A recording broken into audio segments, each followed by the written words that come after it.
बतिया निंदिया न आवेला सारी रतिया ऐ गौरा मन बतिया निंदिया न आवेला सारी रतिया दिन भर कितना टेंशन रहेला दिन भर कितना टेंशन रहेला तनिको न तोह के बुझावेला तनिको न तोह के बुझावेला। शंकर भगवान की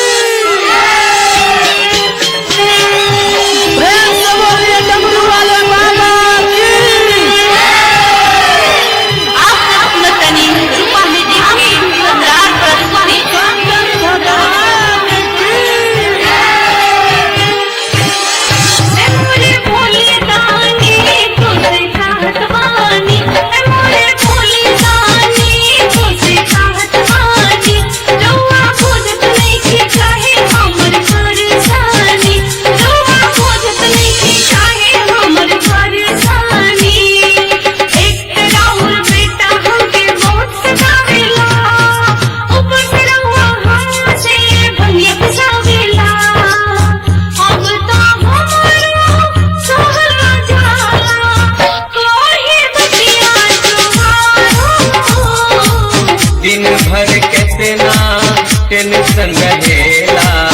दिन भर कितना टेंशन रहेला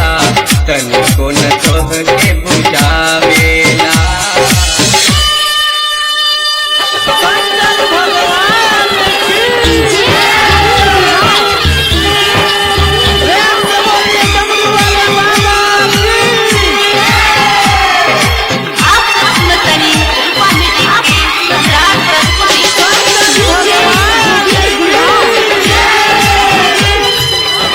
डीजे गोविंद बिहार डीजे गोविंद बिहार।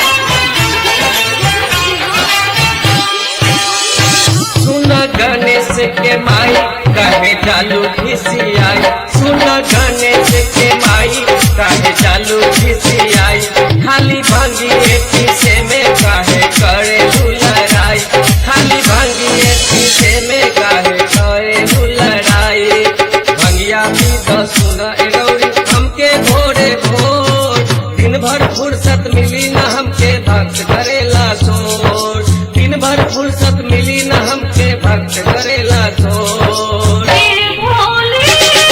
सुनी बतिया भंगिया पीस में बच दिया भंगिया पीस में बच दिया हरदम रहेला नशा में डूबल हरदम रहेला नशा में डूबल दहिया से धैले बनी राउर देविया दिन भर कितना टेंशन रहेला दिन भर कितना टेंशन रहेला तनिको न तोह के बुझावेला तनिको न तोह के बुझावेला।